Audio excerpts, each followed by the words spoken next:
Assalamualaikum warahmatullahi wabarakatuh. Yang terhormat Bapak Lutfi SHPNSI selaku dosen pengampu mata kuliah Organisasi dan Manajemen dan teman-teman yang saya banggakan. Izinkan kami dari kelompok 2 mempresentasikan materi pengorganisasian. Perkenalkan, kami kelompok 2 yang beranggotakan Nurbaiti, Tania, Pinkan, Lina, dan saya sendiri sebagai moderator Abdul Rofi. Apa ya pengorganisasian itu? Pengorganisasian adalah proses membagi kerja dalam tugas-tugas yang lebih kecil, membebankan tugas-tugas itu kepada orang yang sesuai dengan kemampuannya dan mengalokasikan sumber daya serta mengkoordinasikannya dalam rangka efektivitas pencapaian tujuan organisasi. Perbedaan pengorganisasian dan organisasi. Pengorganisasian adalah proses mengorganisir atau mengatur sebuah program atau pekerjaan tertentu. Organisasi adalah wadahnya, yaitu wadah di mana proses mengaturkan itu dilakukan.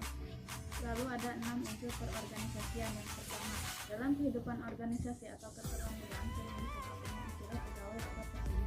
Pegawai atau personal terdiri dari semua anggota atau organisasi yang memiliki fungsi dan tingkatan. Yang kedua, kerjasama. Suatu perbuatan membantu akan suatu perbuatan yang dilakukan secara bersama-sama untuk mencapai tujuan bersama. Oleh karena itu, semua anggota atau semua warga yang menurut tingkatannya. Yang ketiga, tujuan dan sasaran yang jelas. Tujuan yang jelas mempermudah pelaksanaan koordinasi karena mereka menyadari bahwa semua anggota organisasi bekerja bertujuan yang sama, yaitu tujuan organisasi.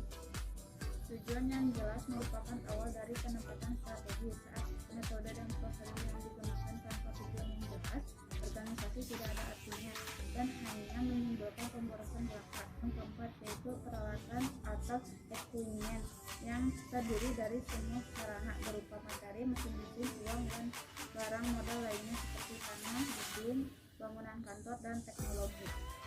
Yang kelima, struktur dan kedudukan. Struktur dalam sistem yang digunakan untuk mendefinisikan hierarki dalam sebuah organisasi dengan tujuan menetapkan segala sebuah organisasi dapat beroperasi dan membantu organisasi tersebut dalam pencapaian tujuan yang telah ditetapkan di masa depan.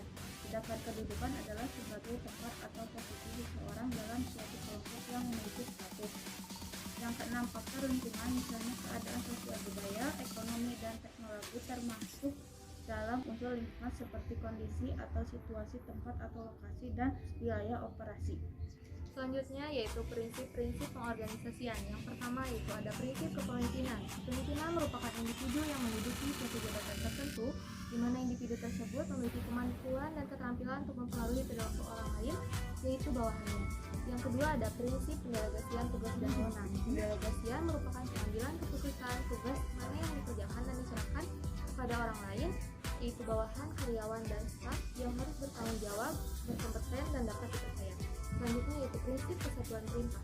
Prinsip kesatuan perintah menyatakan bahwa setiap bawahan dalam organisasi seharusnya melapor hanya kepada seorang atasan, karena apabila tidak hanya kepada seorang atasan akan membuat bingung.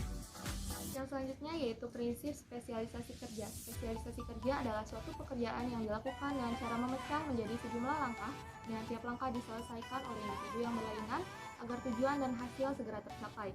Spesialisasi kerja mempunyai fungsi yang besar terhadap produktivitas yang dihasilkan. Lalu ada prinsip rantai komando. Dapat dikatakan sebagai garis kewenangan tak terputus yang membentang dari organisasi puncak hingga ke pegawai terendah dan mengatur alur siapa yang memberikan laporan kepada siapa. Rantai komando berkaitan dengan otoritas dan kesatuan komando. Kemudian proses pengorganisasian. Proses pengorganisasian ada 5. 1. Yaitu merinci seluruh pekerjaan yang harus dilaksanakan untuk mencapai tujuan organisasi. 2. Mengkombinasikan pekerjaan anggota organisasi dengan cara yang logis dan efisien. Yang ketiga, ada penetapan mekanisme untuk mengkoordinasi pekerjaan anggota organisasi dalam satu kesatuan yang harmonis. Yang keempat, membagi beban kerja ke dalam kegiatan-kegiatan yang secara logis dan memadai dapat dilakukan oleh seseorang atau kelompok seorang. 5. Memantau efektivitas organisasi dan mengambil langkah-langkah penyesuaian untuk mempertahankan dan mengefektifkan aktivitas. Lalu ada struktur pengorganisasian. Struktur organisasi dapat didefinisikan sebagai mekanisme-mekanisme formal di mana organisasi dikelola.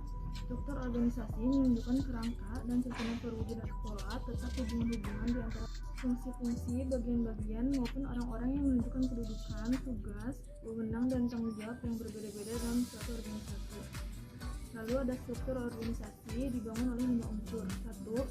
Spesialisasi organisasi aktivitas, yaitu mengacu pada spesifikasi tugas perorangan atau kelompok. 2. Standarisasi aktivitas, yaitu prosedur yang digunakan keorganisasian untuk menjamin kelayakgunaan. 3. Koordinasi aktivitas adalah prosedur yang memadukan fungsi-fungsi dalam organisasi. 4.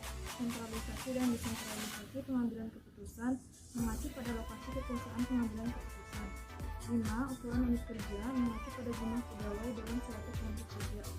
Lalu ini ada contoh perumusan organisasi sederhana.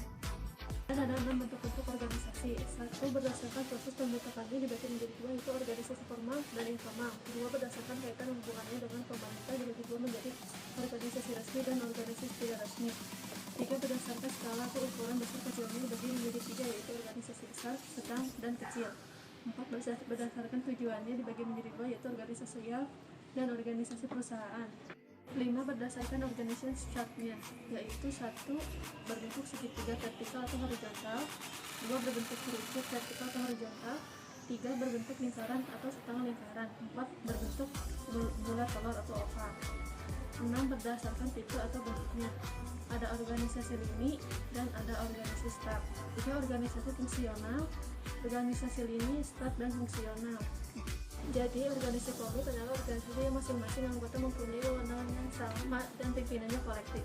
Komit dapat bersifat formal atau informal.